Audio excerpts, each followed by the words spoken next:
Indirect indirect method যে আমরা করব, যেমন পরোক্ষ পদ্ধতি। আগে জিনিসটা ক্লিয়ারলি আবার একটু বুঝে নাও, তাইলে তোমরা জিনিসটা পারবা, কেমন? নাহলে হবে না। ইনডিরেক্ট মেথডের মধ্যে গতকালকে তো আমি র্যান্ডমলি বলছি, ইনডিরেক্ট মেথডের মধ্যে কয়টা পার্ট আছে খেয়াল করো। একটা পার্ট হলো অপারেটিং অ্যাক্টিভিটিস, 2 নম্বরে ইনভেস্টিং অ্যাক্টিভিটিস, 3 নম্বরে ফাইন্যান্সিং অ্যাক্টিভিটিস। কয়টা হলো?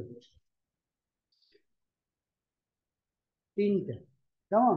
খেয়াল করো কয়টা: operating activities, investing activities, financing activities. মানে মনোযোগ দিয়ে শোনো, ক্যাশ ফ্লো স্টেটমেন্টের মধ্যে এটার সম্ভাবনা বেশি, 80% এটা আসার সম্ভাবনা আছে। কেমন? তো একটা ধরো আমরা যে অ্যাকাউন্টিং করি, এটা কিন্তু ফিনান্সেও আছে। ক্যাশ ফ্লো স্টেটমেন্ট মানে হলো শুধুমাত্র সকল নগদ আগমন ও নির্গমন, আর কিছু না, শুধু এটাই। সকল নগদ আগমন ও নির্গমন, বুঝছেন? সকল মানে নগদ ছাড়া এখানে কোনো কথা নেই, তাহলে বুঝো। তাহলে ক্যাশ ফ্লো স্টেটমেন্টের মধ্যে আহ এই অধ্যায়টা যেহেতু থার্ড ইয়ারে আবার করবা, ফোর্থ ইয়ারে আবার করবা, তাহলে অধ্যায়টা ডিটেলস বুঝাটাই হলো দরকার। তাহলে ক্যাশ ফ্লো স্টেটমেন্টের মধ্যে এক এক বছর বা তার কম সময়ের মধ্যে প্রতিষ্ঠানে সকল নগদ অর্থ আসা। এখন প্রশ্ন হলো যে ইনডিরেক্ট মেথডে কিভাবে নগদ আসবে, এটা হলো পরে। আগে দেখো, ইনডিরেক্ট মেথড যে আমি করব, একটা ব্যবসা প্রতিষ্ঠানে টাকাটা যে আসবে এবং যাবে, এটা তিন তিন ভাবে আসে এবং যায়। একটা হলো অপারেটিং। অপারেটিং মানে হলো, ধরো এটা 1 বছর বা তার কম সময়, অ্যাকাউন্টিং আমরা অপারেটিং খরচ করি না? ওই যে ইনকাম স্টেটমেন্ট আমরা করছি না, ওই যে অপরিচালনায়, অপরিচালন ব্যয়, পরিচালনায়, তো এগুলা মানে 1 বছর বা তার কম সময়ের মধ্যে যত খরচ, ওগুলা বলে পরিচালন খরচ। 1 বছর বা তার কম সময়ের মধ্যে যত আয়, এটা বলে পরিচালন। তাহলে এখানে বলছে পরিচালন কার্যক্রম। তাহলে 1 বছর বা তার কম সময়ের মধ্যে ঘটে এমন সবকিছুই এখানে আসবে। ঠিক আছে? তাহলে কি কি আসবে দেখো। আমি বলছিলাম এই current asset, current liability, income statement, এই 3টা ক্যাটাগরির এর সমস্যা এখানে আসবে। তার মানে অঙ্কের মধ্যে যদি তুমি দেখো, আগে বেসিক বুঝতে হবে। অঙ্ক তো গেলে অঙ্ক আমি 3 দিন করাইলে সবচেয়ে সমস্যা গুণটা বুঝে। মানে অপারেটিং অ্যাক্টিভিটিজ এর মধ্যে আসবে current asset, current liability, income statement থেকে 2-3টা এন্ট্রি, এই ছাড়া এখানে আর কিছু আসবে। কারণ কারেন্ট অ্যাসেট তো দুনিয়ার আছে। কারেন্ট অ্যাসেটের মধ্যে আবার কি কি আসবে আমি গতকালকে বলছি, দেখো। 1 নম্বরে বলছিলাম অ্যাকাউন্ট রিসিভেবল আসবে, ইনভেন্টরি আসবে, আর হলো প্রিপেইড এক্সপেন্স আসবে।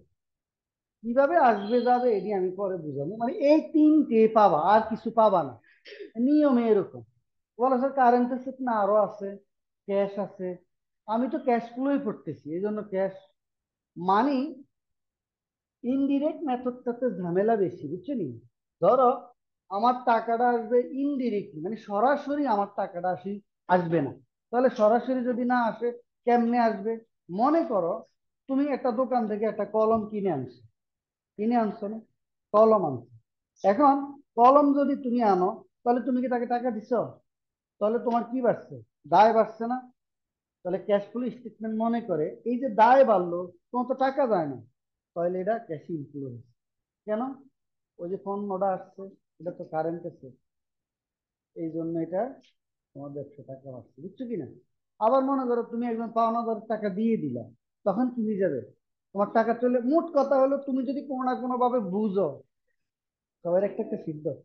তুমি যদি কোনো না কোনো ভাবে বুঝো যে তোমার টাকা চলে গেছে বা তোমার টাকা কি ব্যবসা আসছে, তাইলে এটা কি এখানে আসবে। তাইলে অপারেটিং এর মধ্যে কয়টা আসবে? তিনটা। মনে রাখবা এর বাইরে কিছু আসবে না। এবার আসো কারেন্ট লাইবিলিটি।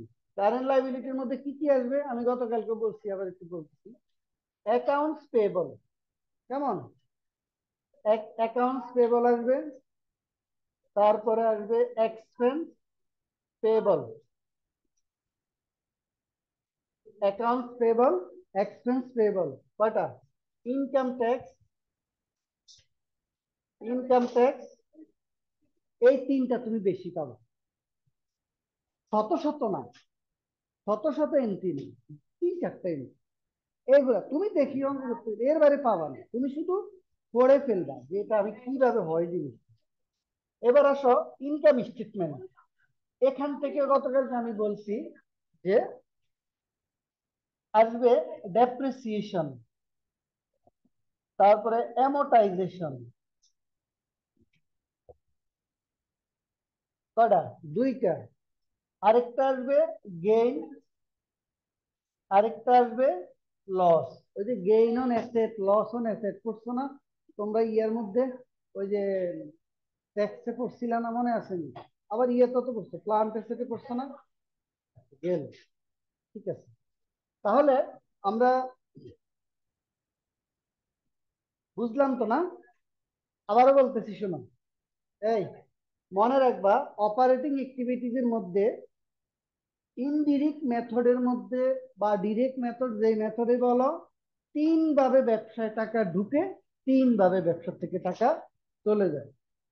ক্যাশ ইন করে তিন ভাবে, যায়ও তিন ভাবে, এই হলো একভাবে, এই হলো একভাবে, এই হলো একভাবে। অপারেটিং অ্যাক্টিভিটিস মানে 1 বছর বা তার কম সময়ের মধ্যে যে এন্ট্রি গুলো আছে, ওগুলা ব্যবসা আসে বা যায় টাকা। তাহলে অপারেটিং এর মধ্যে আবার তিন ক্যাটাগরির এন্ট্রি আসে, তিন ক্যাটাগরির এন্ট্রির মাধ্যমে টাকা আসে এবং যায়। এক হলো কারেন্ট অ্যাসেট, এই তিনটার বাইরে কিছু নাই। কারেন্ট লাইবিলিটি এই তিনটার মধ্যে নাই। এরপরে income statement, depreciation, amortisation, gain অথবা লস, কটা হলো? এই চারটার বাইরে এখানে কিছু নাই। এটা ক্লিয়ার? খালি সাজানো থাকবে, তুমি খালি বসে বসে অঙ্ক করবে। গেল। ইনভেস্টিং এর মধ্যে আসবে শুধুমাত্র গতকালকে বলছি ফিক্সড অ্যাসেট, পারচেজ এন্ড কি সেলস, এর বাইরে এখানে কিছু নেই। তার মানে তুমি যদি তোমার মনে করো, ধরো এটা একটা ফিক্সড অ্যাসেট, এটা বিক্রি করে দিলাম, তাহলে তোমার ব্যবসা টাকা আসবে না, তাহলে ক্যাশ ইনফ্লো হবে। আচ্ছা তুমি নগদ টাকা দিয়ে যদি একটা ফার্নিচার কিনে আনো, টাকা যাবে না? এই আর কি। তাহলে এখানে আসবে, তাহলে ফিক্সড অ্যাসেট কি কি আছে? ইকুইপমেন্ট, বিল্ডিং, মেশিনারি, ফার্নিচার, এই চারটার বেশি এখানে নাই। ঠিক আছে, তারপরে লিখে নাও এগুলো। তাহলে equipment, building, depreciation, building, furniture, কয়টা?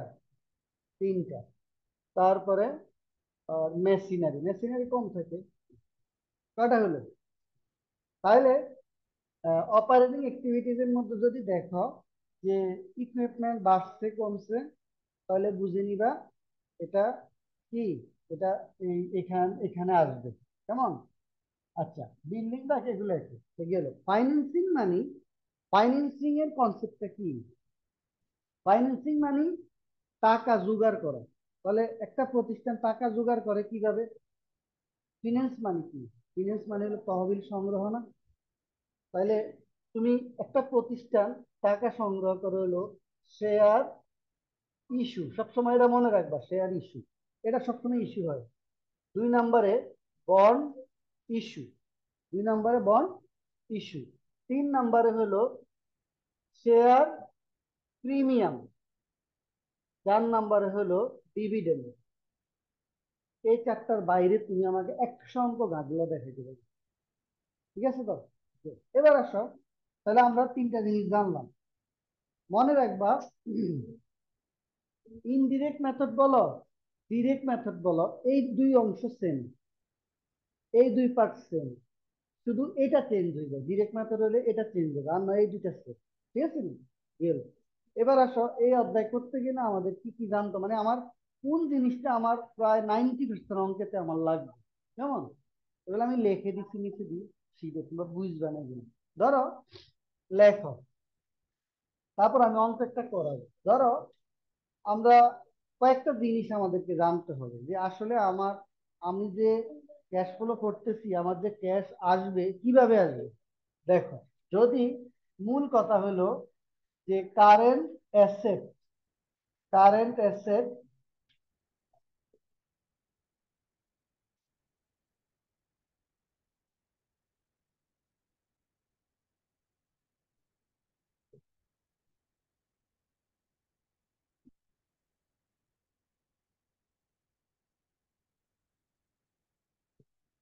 কি লিখছি আমি? ধরো তুমি তো অ্যাসেট দেখবা, ওই যে এখানে লিখছি না আমি অ্যাকাউন্ট রিসিভেবল। এখন যদি অ্যাকাউন্ট রিসিভেবল যদি বাড়ে, যদি ইনভেন্টরি বাড়ে, তো ধরো আমার এগুলা মজুদ, আমি দোকানে মজুদ করছি পণ্য, তাহলে আমার এগুলা যদি বাড়ে, এটা কেমনে বাড়লো? বলো স্যার, বাকিতেও তো বাড়া যায়, এখানে কোনো বাকির হিসাব কিতাব না, সব নগদ। মনে করো তোমার আগে ছিল 10টা বই, এখন বই হয়ে গেছে 15টা, তাহলে 5টা বই কেমনে আসলো? কেমনে এলো? কিনি তো আনছে।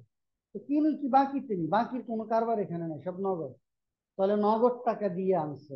তাহলে তোমার যখন সম্পদটা বাড়লো, বিনিময়ে তোমার কি গেল? এটাই হলো মূল কথা। তাহলে কারেন্ট অ্যাসেট, কারেন্ট অ্যাসেট লাগবে না, যদি অ্যাসেট লেখো। অ্যাসেট লিখলেই তাহলে এই অ্যাসেটও চলে আসবে। কেমন? অ্যাসেট ইনক্রিজ মানে হলো তোমার কাছে ক্যাশ কি হয়ে যাওয়া, চলে যাওয়া, কথা একটাই। আমরা পড়তেছি ক্যাশ ফ্লো স্টেটমেন্ট। এখন তোমার হাতে একটা কলম আসছে, কেমনে আসলো বলো স্যার? বাকি, এখানে ক্যাশ ফ্লো মানে সব নগদ। তাহলে বুঝবা তোমার থেকে টাকা গেছে। আমার এখানে এই অধ্যায়ের মূল পড়া হলো ক্যাশ গেছে না, আর কিছু নেই। তাহলে আমি যদি কোনো অ্যাসেট কিনি, বাড়ে, এখন আমি কেমনে বুঝবো? এখানে জীবনে বলা থাকবে না যে অ্যাসেট পাচ্ছে, জীবনেও থাকবে না। তাহলে কি থাকবে, কিভাবে থাকবে দেখো। মনে করো, এই হলো মনে করো 2022, এই হলো 2023। তাহলে ধরো অ্যাকাউন্ট রিসিভেবল বা অ্যাসেট, এক বা অ্যাসেট, যে কোনো অ্যাসেট, ধরো অ্যাকাউন্ট রিসিভেবল না, শুধু অ্যাসেট। মনে করো 22 সালে ছিল 1 লক্ষ, 23 সালে 1,20,000। এটা দিয়ে তুমি কি বুঝলা? বাড়ছে। এই যে অ্যাসেটটা বাড়লো, তোমাকে এমনি এমনি দিচ্ছে? তাহলে কেমনে দিল? তুমি নগদ টাকা দিয়ে কিনে আনছো। তাহলে বুঝতে হবে তোমার এই 20,000 টাকা কি হলো, ক্যাশ চলে গেছে। বলো স্যার, আগেও তো 1 লাখ ছিল, ওটা হিসাব আগে হয়েছে। কথা বুঝাইতে পারছি? আচ্ছা, ধরো গেল এটা। ধরো অ্যাসেট আগে ছিল 1 লক্ষ, 23 সালে 80,000। এটার মানে কি?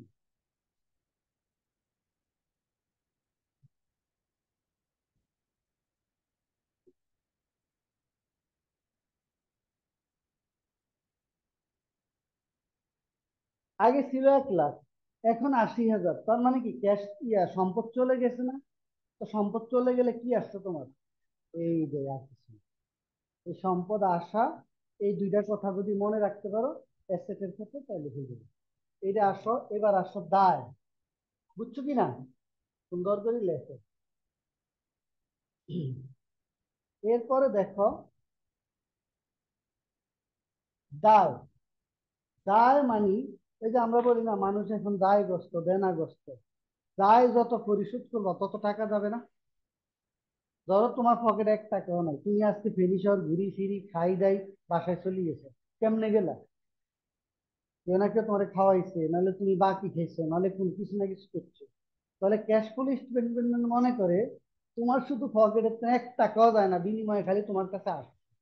তাহলে ক্যাশ ফ্লো স্টেটমেন্ট মনে করে যে তোমার কাছে বিনা পয়সা খালি আসছে, তাহলে তোমার কাছে ক্যাশ আসছে। যা তুমি ক্যাশ দিয়ে কিনতা তা এমনি কিনছো, তাহলে ক্যাশ আসছে। এই জন্য উল্টা দেখো। আবার দেখো, লাইবিলিটি। লাইবিলিটি যদি ইনক্রিজ করে, ইনক্রিজ মানে ক্যাশ আসা, তাহলে যোগ হবে। মানে লাইবিলিটি, লাইবিলিটি লাইবিলিটি বৃদ্ধি মানে, তুমি নর্মালি চিন্তা করো, তুমি যে বাসার থেকে সিএনজি দিয়ে আসছো, বললা টাকা নাই কালকে নিয়ে, এরপরে যাই রিক্সা দিয়ে গেলা, কালকে নিয়েন। কলম একটা কিনছো, কালকে নিয়েন। সব কালকে নিয়েন, মানে কি 1 টাকাও গেছে? তাহলে ক্যাশ ফ্লো স্টেটমেন্টে বলছে যদি লাইবিলিটি বাড়ে তাহলে ধরে নিতে হবে যে আমার ক্যাশ ইনক্রিজ হয়েছে, মানে আমার ক্যাশ যায় না। এগুলার কারণে তো আমার ক্যাশটা চলে যেত, তার মানে যায় না, বুঝছেন? এরপর আসো, লাইবিলিটি যদি ডিক্রিজ করে মানে ক্যাশ,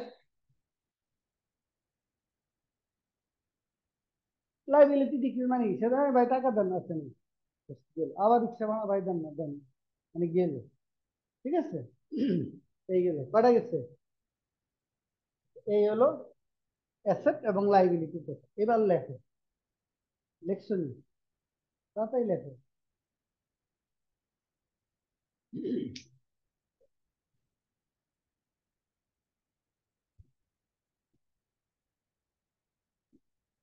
কতগুলা করছি দেখছেন, এখন আইসি না, এগুলো যখন আইয়া না করছি। আমি এগুন ধরে আজ কি কে ভাই, তাহলে সাড়ে গেছে মেসেঞ্জার গ্রুপ হোক আর শুনি সাড়ে গেলে রাগের বিষয় না, এগুলো তো আসতে হচ্ছে। কবে কথা না বললে তো এই যখন পড়াইতেছি বুঝতেছে না। পড়ার একটা স্পিড থাকে, যেমন তুমি ব্যস্ত এখন যদি ধরো যে কদিন আছে এই কদিন তুমি ব্যস্ত একটা স্পিড, যদি কেউ ছুটি যায় তাহলে সে আর এই পড়াগুলা কভার করতে পারে না, এটা সিস্টেম আছে। এখন তোমরা অন্য যে কোনো ব্যাচের সাথে আসি আসি রিভিশনটা টুকটাক গুলা বুঝতে পারো, বুঝলো? আচ্ছা, তাহলে এটা গেল কেমন? তাহলে অ্যাসেট এবং লাইবিলিটি গেল। এবার আসো, এই অধ্যায় যখন আমরা করব, আমাদের লেখো যে সম্পত্তির বিক্রয়জনিত ক্ষতি মুনাফা। আগে লেখো এটা, যদি আগে লেখো, যদি প্রশ্নে, যদি প্রশ্নে, এটা খুবই ইম্পর্টেন্ট, এটা 3 স্টার দিয়ে লেখো। যদি প্রশ্নে, যদি প্রশ্নে সম্পদ বা অ্যাসেট ক্রয় বিক্রয়ের, বিক্রয়ের কথা থাকে, ক্রয় না, বিক্রয়ের কথা বলা থাকে, তাহলে, তাহলে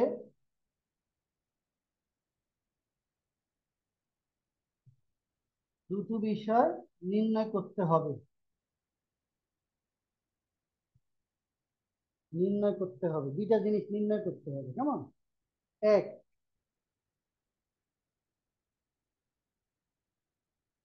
এবার লেখো কস্ট মাইনাস একুমুলেটেড ডেপ্রিসিয়েশন, তাইলে হইলো book value minus sale value, gain অথবা লস। এটা কখন আমি নির্ণয় করব প্রশ্নে? কখন নির্ণয় করবে এটা?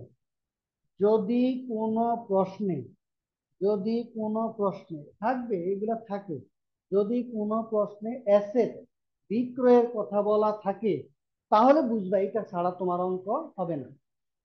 এই গেলে কেমন? এরপরে আসো,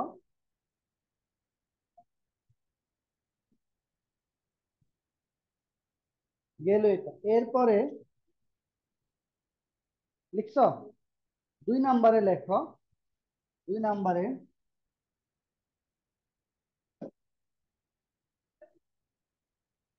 2 নম্বরে দেখো, লেখো ডেপ্রিসিয়েশন, ডেপ্রিসিয়েশন লেখো, এইভাবে লেখো, ending accumulated depreciation minus beginning accumulated depreciation। এখানে থার্ড ব্র্যাকেট দিয়ে লেখো এটা ব্যালেন্স, ব্যালেন্স শিট, ব্যালেন্স শিটে থাকবে, মানে ব্যালেন্স শিটে 2টা বছরের অ্যাসেট থাকবে, ওই দুইটার ব্যবধান করলে 2টা বছরের accumulated depreciation থাকবে, ওপেনিং এবং বিনিয়োগ, এই বুঝাবো। মানে আমি সব গুলাই তারপরে তোমাকে অঙ্কেতে যাচ্ছি। অঙ্কের মধ্যে মানে ব্যালেন্স শিটে একুমুলেটেড ডেপ্রিসিয়েশন থাকবে, বিগিনিং এবং কি ইন্ডিং, বিগিনিং এবং ইন্ডিং, কেমন? তো বিগিনিং এবং ইন্ডিং এর মধ্যে, এই দুইটার মধ্যে যে পার্থক্যটা, ওইটা আমি বের করব। ওইটা বের করলে আমার বের হবে কি, ডেপ্রিসিয়েশন। এবার আমি বুঝাবো আর কি অঙ্কের। তার মানে যদি প্রশ্নে কোনো সম্পদ বিক্রয়ের কথা বলা না থাকে, তাহলে ডেপ্রিসিয়েশন এখানেই শেষ। তাহলে আমার রেয়া মিলের মধ্যে থাকবে, আমি দুইটা ব্যবধান করব, কেমন? এখন বুঝবে না অঙ্ক থেকে। যদি প্রশ্ন, এবার লেখো, এই যে আগে এটা লেখো, প্লাস নিউ ডেপ্রিসিয়েশন, এইটা লেখো সামনে দিয়ে। যদি প্রশ্নে অ্যাসেট বিক্রয়ের কথা বলা থাকে, বলা থাকে, তাহলে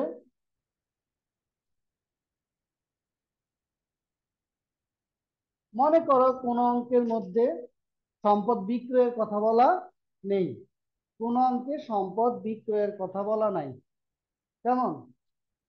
সম্পদ বিক্রয়ের কথা বলা নাই, শুধুমাত্র আছে হলো যে, মনে করো অ্যাকুমুলেটেড ডেপ্রিসিয়েশন দুইটা আছে, কেমন? দুইটা আছে। তাহলে তুমি এই দুইটার ব্যবধান করলে অঙ্কটা হয়ে যাবে। এটা ক্লিয়ার গেল। যদি প্রশ্নের, এবং যেগুলো কঠিন অঙ্ক, যেগুলো সি পার্টের অঙ্ক পরীক্ষা আসে, ওগুলাতে থাকে, আবার বলে হ্যাঁ আমার একটা নতুন সম্পদ বিক্রি করে, তাহলে ওইটা কোথায় পাবা? হ্যাঁ, এটা পাবা এই যে, এইভাবে লেখো, এটা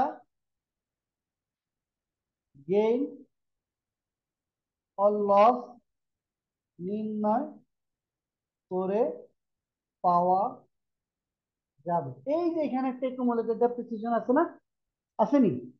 এইখানকার এই যে এটা এখানে আনতে হবে। বুঝা গেছে? এটা খুবই ইম্পর্টেন্ট, মানে এটা ইম্পর্টেন্ট না, মানে এইটা এবং এইটা তুমি এই এই এই অধ্যায়ে যা পড়ো, তার মধ্যে ফ্যান্সের জায়গায় হলে এগুলো কিচ্ছু না, এগুলো অঙ্কে থাকবে খালি শুধু। এই জায়গায় তোমার বোঝা লাগবে, কেমন? গেল। তাহলে আমার বলা শেষ। এরপরে আসো সবাই, বই আনছনি সবাই?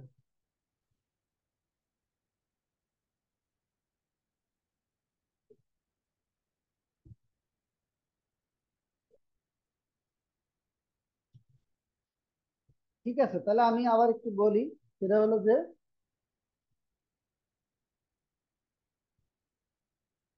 আবার একটু বলি, তাহলে ক্যাশ ফ্লো স্টেটমেন্টে তো দুইটা পদ্ধতি, কয়টা? দুইটা। একটা হলো ডিরেক্ট, একটা হলো ইনডিরেক্ট।